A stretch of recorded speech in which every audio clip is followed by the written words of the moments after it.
This is the 2017 Nissan Leaf that I got from CoPart insurance auction. My winning bid was $900. Of course, it was like, I don't know, $1,600 with all the fees and taxes and whatnot, but still very cheap. See, no problems around the back.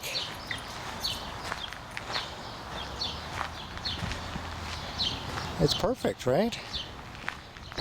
Yeah, except for this. Looks like it got hit more or less on the front wheel here, which isn't great. And it took out the bumper and obviously this fender.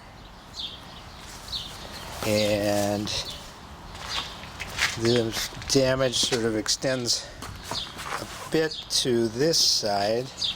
Somehow this fender got taken out a bit. Hood is straight.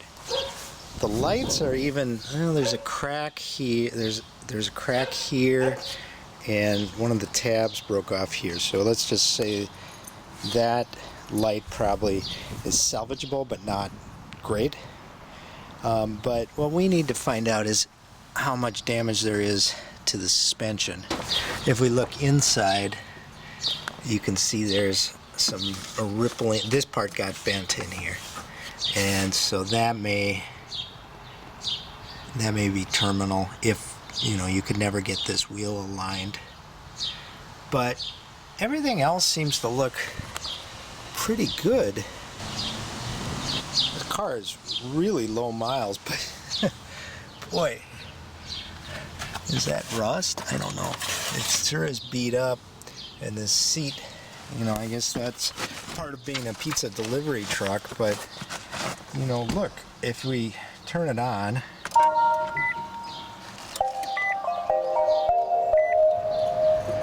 works, air conditioning's working, radio's working, and it's got only 67,000 miles. Since I bought this only for the battery, then that is great. I think we'll have to test the battery out. It's currently charged. I don't know how to test it if we can't drive it, but we'll get to there. You can see it's on, but every warning light, airbag, obviously, here's the airbag right here. Airbag went off. We've got the brake light, the ABS, tire, brakes, whatever that is. That just general, oh my God. We got the skid. So pretty much everything's broken. Okay, first things first. I'm going to just remove this bumper cover and that fender, and we'll get a little bit closer look at what the damage is underneath. That took 2 minutes.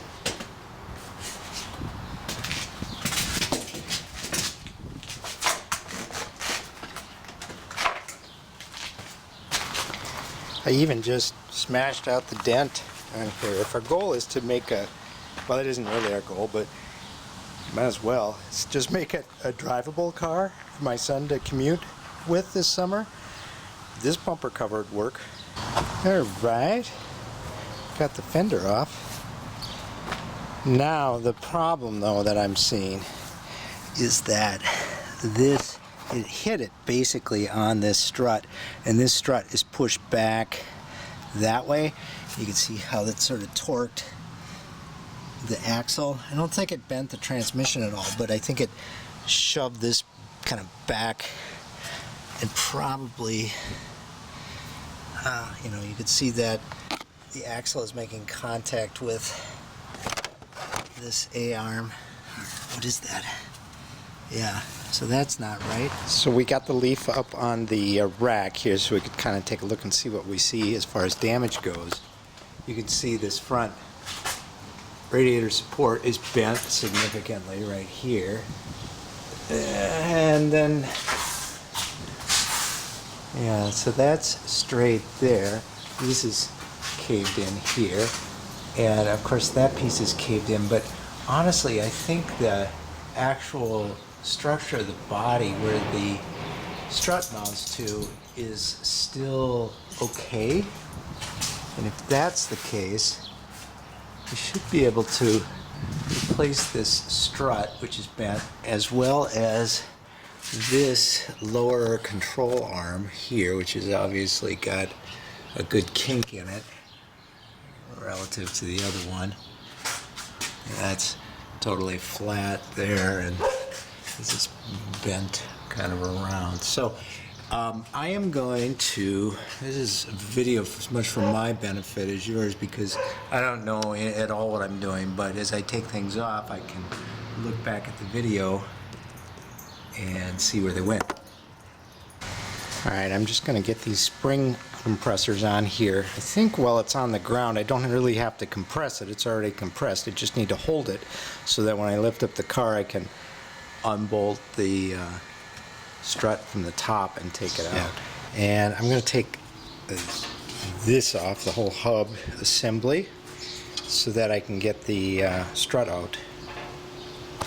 I got this strut off, and I can't say it's actually bent. It actuates just fine, which I don't think it would do if it were bent.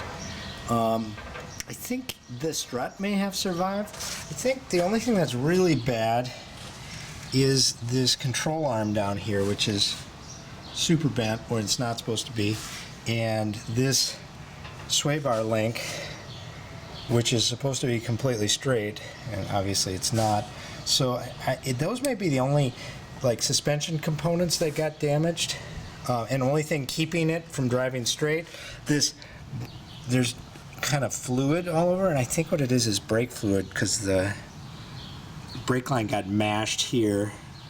So I'm gonna have to, I think I'll just cut off that section and move this part to here. Remember, we're just gonna try to make it drivable for right now. Well, okay, change of plans here.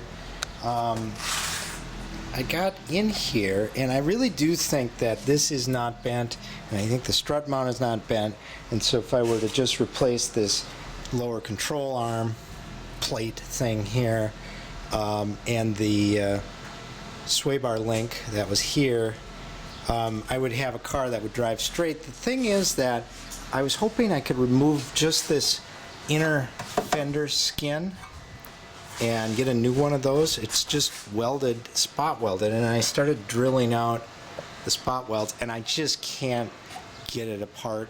And if I can't get it apart, then there's no place to mount the headlight, there's no place to mount the hood, there's no place for a fender, and so technically, while it would drive, it technically probably be illegal too. So rather than do that, and since my plan is to buy as many of these wrecked as I can, I'm going to just salvage the pieces, and one of the other Leafs along the line will rebuild with the pieces from this. They're not that expensive. This was $45 for a brand new one. This was $16. That could have gotten us on the road. But anyways, we're going to remove the drive train, motor, the inverter, charger, remove the battery, take the steering rack out, keep all those pieces, and get it off to the junkyard.